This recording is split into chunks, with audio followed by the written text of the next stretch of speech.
having chicken with the bone in, chicken breast with the bone in, and one without the bone. It's different person eating what. And here we go, we're frying. Bone in, no bone. Alright, yep, that's what for dinner today. And breaded with the all kind of spice mixture by Mark Curry. But we had to put it in the oven too, because this is a chicken breast and very thick, so it cannot fry in just one time or else it's raw inside. So we're gonna put it in the oven. There you go.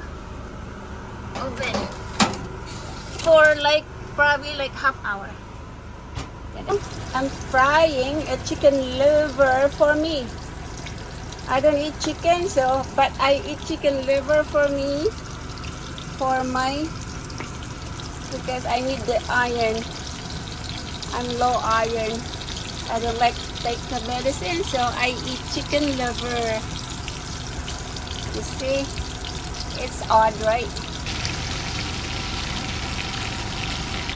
Yan, okay na siya.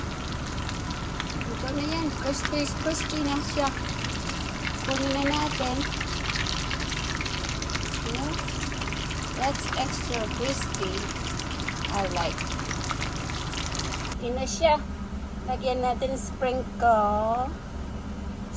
onion. There you go. Beautiful.